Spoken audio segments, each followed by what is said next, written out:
Hello, everybody. Welcome to our election special. This is Bob Z with the podcast Unfiltered with Bob Z. This is our election special where we're going to discuss the topics that are important to you. We think it's very, very important that we put out the topics, state topics, federal topics, and local topics. Today, we're going to be discussing a local topic.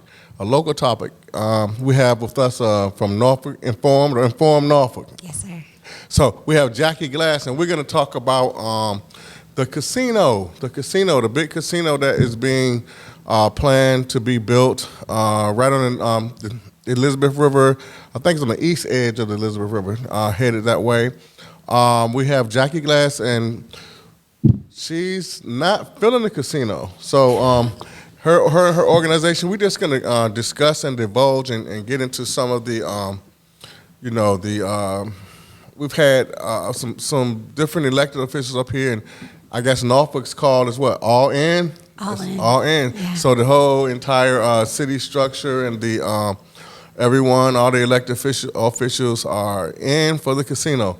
So, Ms. Glass, tell me a little bit, because I'm trying to play a little bit of catch up here. Yes.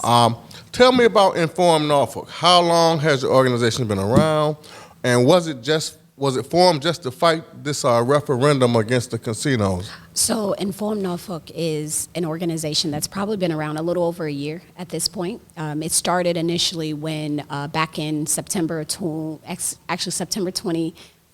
2019, the City Council decided that they were going to go ahead and take a vote on who their preferred operator was going to be for the casino.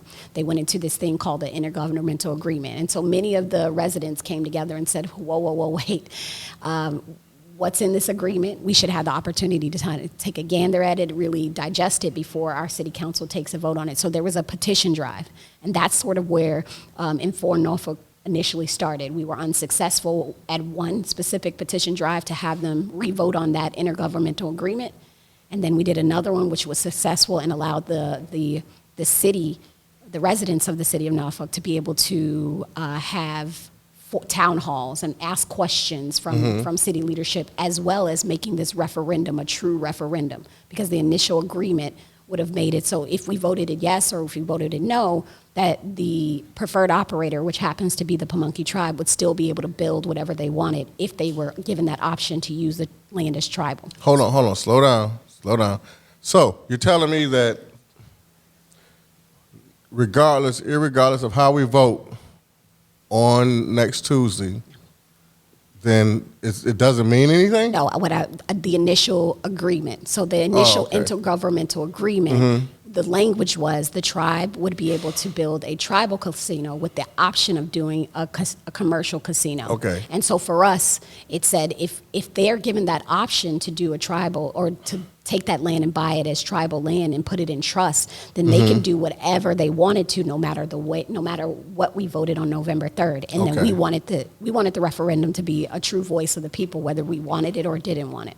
Okay. So my next question is going to be, what are some of the reasons your organization doesn't want the casino?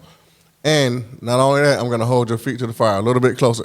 What are some of the reasons, but what is the number one reason that your organization is going against the casino? So you want me to start with number one or some? Let's start with, work your way up, build us up. Okay, so. Let the beat build. Shout out to Lil Wayne. So there are three main reasons as to why the organization I want to say this, is that there are many people in the organization that do not mind having a casino. They just this particular deal and this particular location that doesn't set well. Right. And so when we talk about, let's go with the location first. So, the location. let's start with the location, right? This, what we've been told is that this particular location is going to bring people into the city of Norfolk, that they're going to be not only just patronizing the casino, but they're going to go and do and see all the other small businesses that are around the city. But based off the location and what we know is going to happen at 264, it isolates itself. So that location is not something that brings people into the city of Norfolk. It's a location that isolates the casino from the rest of the city. Now that's important, and there are others who have the environmental concerns and things like that with the location, but we have a developer that says, hey, we're going to pay for all of that. We're going to take care of whatever it is that needs to happen to make that a buildable site. So that's really a non-issue unless you talk about all the other costs associated that we need to be thinking about that will be on the city's dime. So then you have What about the infrastructure? The- When you're talking about location, the what they call it, ingress and like the coming in and coming out. I don't know all the egress and yeah. So Yeah, what egress and ingress. the developer is saying is that they are going to all of the traffic things that need to happen there, that they're going to foot the bill for all of that. That's what is being said to us by the developer and the operator. But again, that particular location does not bring people in. It does. What we know about casinos is that you're meant to do all the things there: eat, Right. drink, play, sleep. Especially when Exactly. they have hotels. So it's really important to acknowledge that, because that's important, because we did not do what's called an independent economic impact study, which says when we bring this organization into our community, we want to see how it affects all the businesses, tertiary or not, around that specific business. They did it to put in a Starbucks, So but they didn't do it for this. Did the Army Corps of Engineers don't they usually have to do some type of environmental impact thing? So we haven't had an environmental impact or even a health impact study for this sort of thing. But when we're talking about our top reasons, we know Okay. that there's a social cost. I'm not the moral police. I can't tell people what to do with their lives, nor is the group trying to be. But specifically that location, when we talk about the betterment of the city, that location does not fit because it pulls money into one place. And then folks are no longer spending their money outside in other places in the city. So that's an issue. The location. Location is an issue. Okay. Number Number two, let's go to number two. Let's go to number which two. would be the process. Now, this is the setting the stage for coming to this deal. What happened, and like I told you before, the process of getting that independent economic study, which is something, like I said, we'll do for a Starbucks, but this is one of the largest, or not one of, this is possibly the largest economic development opportunity that the city of Norfolk would have, and that we didn't do what we would do for a Starbucks for it. So to me, that set us on a ground that's really, really, really shaky. So you're concerned with the transparency of it all, or the speed and transparency? Which one? Well, the speed, we can't do anything about that at this point. We know Yeah. that we can't do anything about that. And we're very grateful that there were that group of citizens to sort of not slow it down, because November 3rd is going to come. November 3rd, 2020 is going to come no matter what we do in between, but also giving some breathing space for residents to be able to talk about their concerns and issues with council on having a casino. Okay.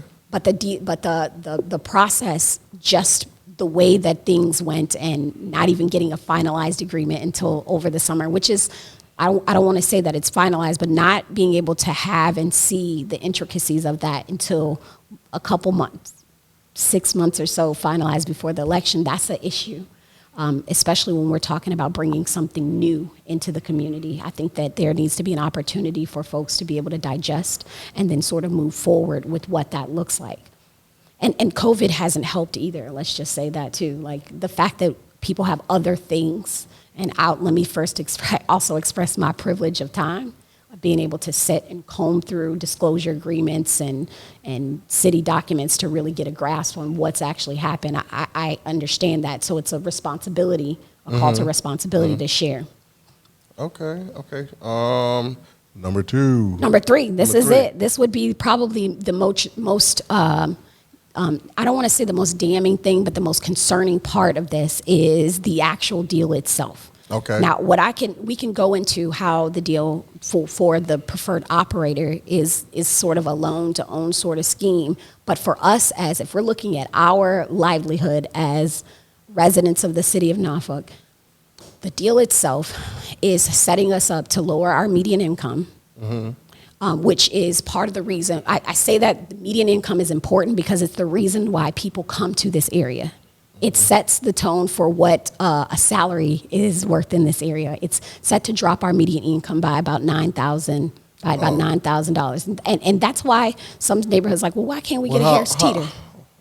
How is it going to drop you lost So me. our current median income is about $42,500, and I know that sounds very high, But No, yeah, no. well, so for some people, they're like, that's high on my side of town. And we can recognize the racial divide within the city Right. and also the economic divide within the city and say that there's a side that doesn't make so much and there's a side that makes so much. When you put the median, that's when we get $42,500. I get it. It's a big, rich town. I just come from the poorest part. Sort of. That's right. Ain't that that's Power. power. That's power, yeah. Yes. Yeah, so that part. And so what the jobs that the median range of salary that we're seeing, again, that's the highest paying and the lowest paying jobs, is about 33,000. So actually there was a new, I'm saying 9,000 because there Oh, was I a get new. you saying. You're saying the salaries that they're going to pay, 33,000 for full time. It's not full. And see, you it made it part-time? up. What you said is very important. You said full time. So the jobs that we're seeing that are going to be here are called, they are permanent jobs, not full time. Right. And so there's a very big difference between permanent and full time. And I'm not shaking my finger at no jobs because that's something that's needed. But I know that the people I talk to don't want another job that they're going to have to work 2 other jobs in order to have as well because they're already Right, doing right, that. But these are permanent jobs, meaning less than 4 hours. And that number is wages, benefits, and tips. That's an issue, right? We already have an issue getting grocery stores here, and they look at median income as to where they decide to lay their head. That's a problem. So food does it all throughout. Oh, it's the worse. Entire South Side and part of the St. Paul's. yeah. But it's not a food desert. It's food apartheid at this point, right? It's systematically done. I mean, a desert naturally happens. This is not natural Right. at this point for us. Then we look at the numbers that we're being told that go against, that don't gel with what the state's independent study did. So the state did this thing called a JLARC, and I can't remember, it's like a joint legislative sort of this independent study where they looked at all the markets that were going to have casinos, the 5 places. Right, I remember Yep. that. Right. And so the JLARC says, you know what, guys, if you're going to have a casino, let's think about how much tourism is going to happen within the casino. So what the JLARC said is that we would get about 9%. So I'll round that up to about 10% outside money circulating.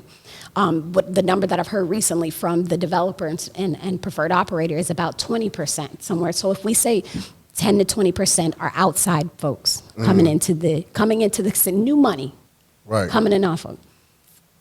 That assumes that this $50 million that we've been told that we're going to have from I schools. just heard that on the radio. Yes, you did. You sure did. I'm sure that it's been playing hard. That $50 million, that's assuming that 40 to 45 million of those dollars are right here in this area. And the rest is coming from outside.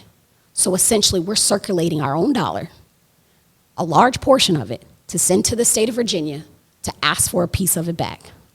A small piece of it back, especially when it comes to schools and infrastructure, and especially when we're going to be getting local taxes. We're going to be receiving local taxes. So the numbers are not adding up, and they don't make sense to see where that is a benefit to Norfolk's economy. Okay. All right. Well, this is my next question. I had to think about it because I'm trying to. Well, I've heard rumors, and I hate spreading rumors. Please do. It's like you hadn't heard it right here, but I've heard rumors that the Pamunkey Indian tribe was supposed to have some racist tendencies. Now, I want to know: is this based on factual evidence, or is it just something that people are, just Putting out there just to be putting out there. Right. I really want to know. So I'll tell you, I first encountered this narrative back in September when a gentleman came to city council and he said, hey, y'all, you really should look into the Pamunkey tribe. He wasn't a Pamunkey native, but he said, you guys should look into it. And I was just like, ooh, that's tough. You never heard. Then it came up again at an October meeting. And so I started Googling and looking and trying to find out, like, is this for real? Could this actually be for real? Now, up in Richmond, later on, up in Richmond, they did some stories with a particular young woman who was telling her family story, sort of putting out there like what's happening. So here's what's egregious, and I'm an advocate for doing what's right. The Pamunkey tribe, back in well, so let's say back in the late 1700s or early 1800s, there were these things called black laws, black codes, or black ordinance, whatever that is. That was based off of if you weren't a white man with land, the world was not set up for you. And so what they did was they adopted some of these black codes way back then to protect their land. Naturally, right? To make sure that because they were at the behest of those who had the federal government. And so we fast forward to 2020, right? And actually we can fast forward to the 20th and 21st century. You have people of those black folks who were removed, and I'm not even gonna just say black folks, the code said for anyone who's associated with black people would be removed from the tribe's roles. Okay, let's unpack that. Yeah. Okay, so you're saying that the Indian tribe in the past, that's how they were operating, or currently still under these codes? So currently, what happens is currently when they tried to get their federal recognition, there were documents that they had to submit in order to say this is how we'll allow people to enroll. Working with a tribe is like working with Canada or Right. Mexico. You can't tell them how to govern their stuff. Sovereignty. Yes, they have their sovereignty, which rightfully so. But what they are doing is they have strategically given documents that still have those families purged. What many tribes have done is they've said, you know what, we recognize that the documentation that we has eliminated some folks. They have, what we'll do is if you can find your ancestry that dates back whenever, we'll do some waivers. Now, what's unfortunate is that the Pamunkey tribe told us that everything was good. The black laws we're not practicing, or they're not on the books, but we're not practicing it. But when we sort of exposed earlier this year that they gave an update. They said, okay, well, we have another document that people can use in order to find their ancestors. Another document that is too purged of people with African ancestry or had dealt with black folks. So let's take the case that's out in the open, like Jasmine. Her name's Jasmine Anderson. Her uncle was one of the first Virginia state legislators. His name is not Tony. I say Tony Dungy is her cousin, but his name is Jesse Dungy. Jesse Dungy, on all of the Virginia state documents, all the ones you find, says he's black, white, and Pamunkey. The reason why he was ousted from the tribe was because he started a school he was a teacher for a school for newly freed black children. You cannot find Jesse on any of these documents. And so all the ask is to fix the process. When Jasmine's cousin asked, hey, my cousin, he actually lives on the reservation. When he asked and said, hey, what's the update on her enrollment status? He was beat up. And he was told that if he wants to stay on the reservation, he has to get a psychiatric evaluation. How long ago was this? That's this year. Oh, okay. Wow. I mean, this is real stuff. Like, it's not, the tribe itself, and let me tell you, I've had text message back and forth with people. The people on the reservation, they're those who wants this to be in the past because they recognize it makes no sense at this point.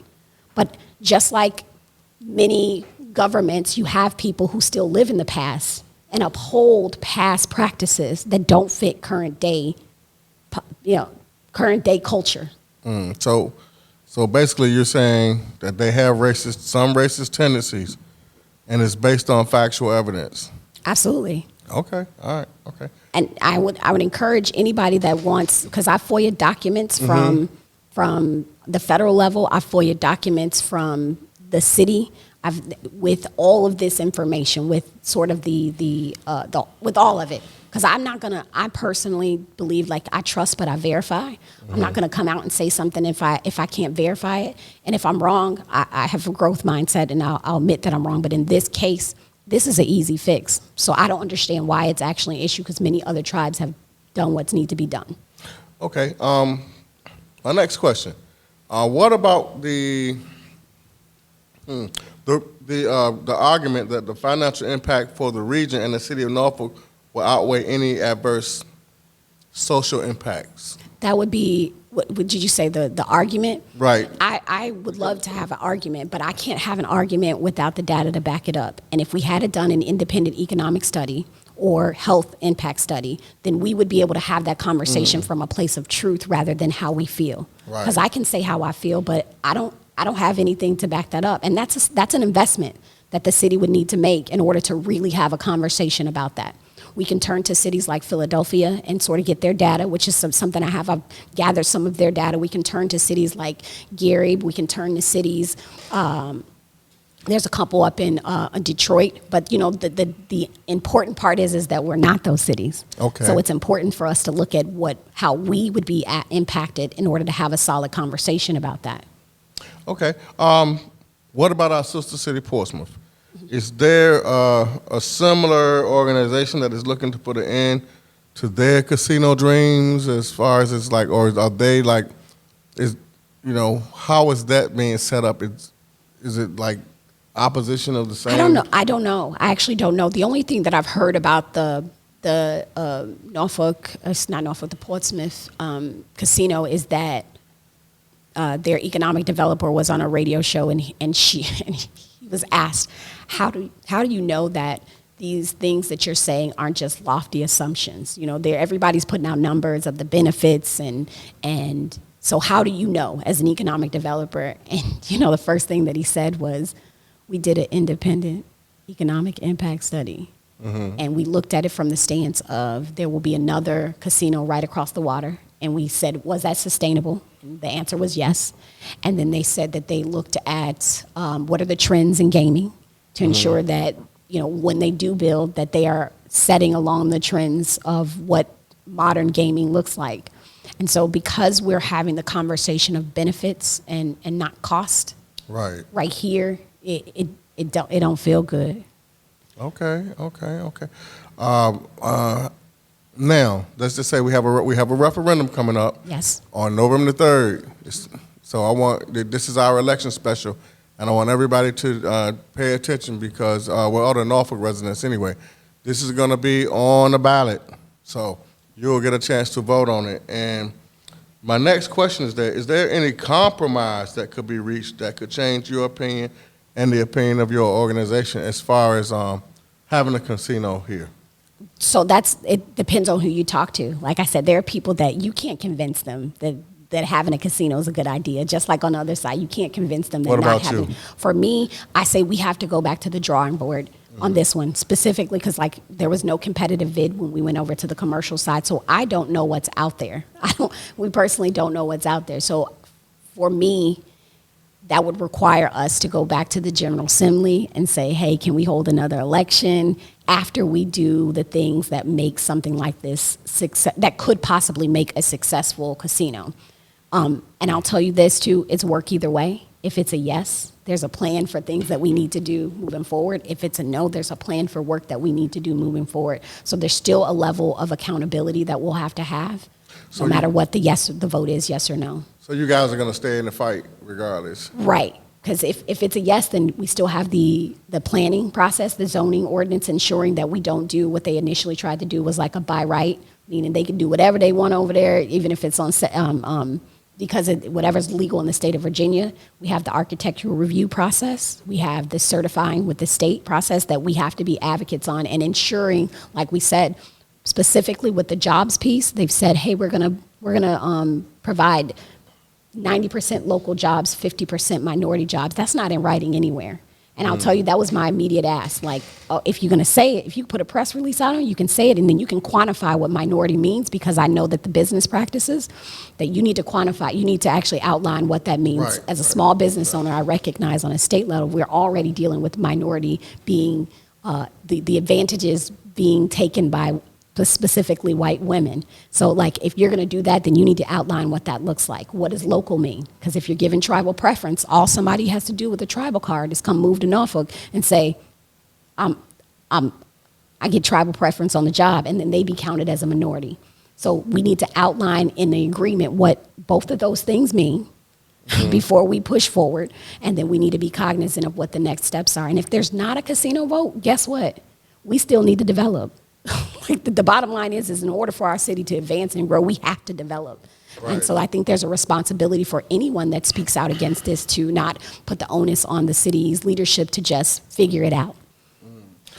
So what I'm hearing, I think, okay, let me just go back to what I know. Let's talk, not necessarily stigma, but I guess when you have a casino, the negative stigma is that it's gonna bring people down morally, and it's gonna bring around prostitution, drugs, gambling addicts, all of those type of things. However, on the other side of the coin, I mean, I think people that are in this area, when they look at having a casino, I think they look at it as a more of a progressive type thing where, maybe a Detroit or, different cities that are more metropolitan and have more of a progressiveness to it. You know what I mean? Instead of, just, I don't want to say whack Norfolk, but They want to have fun. I hear that all the time. They want to like they want to grow up, and I get it because I mean even like for example with the referendum that they had in Virginia Beach on the light rail, right?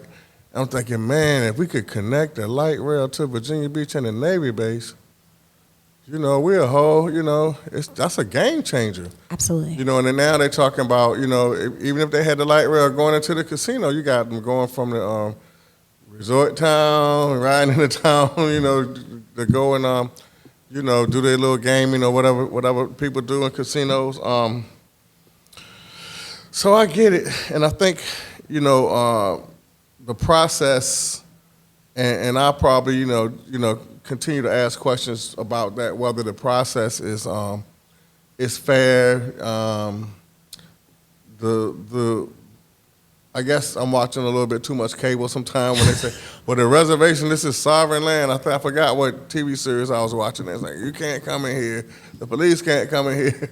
This is our land. Well, the casino's not going to be tribal. It's going to be a commercial casino. All right, but the concern with the sovereign piece is that as far as governance of how they do business there, they can claim sovereignty. So that, acknowledging that's a okay and let's set a standard before we move forward. So I get that concern with people, but I believe in taking a holistic approach to it, but also having a means for, as you say, compromise or a means for I don't want the okie doke. Okay, I don't want us to get in a situation where then it's like, oh well, snap, we can't do nothing about it now because we in bed.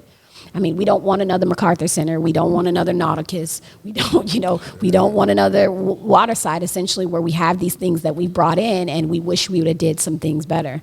And I think I don't want wishful thinking, but unfortunately, we're at that point where I wish there were some things that have happened better so that I would be speaking from a different place, no matter what my opinion was on this matter.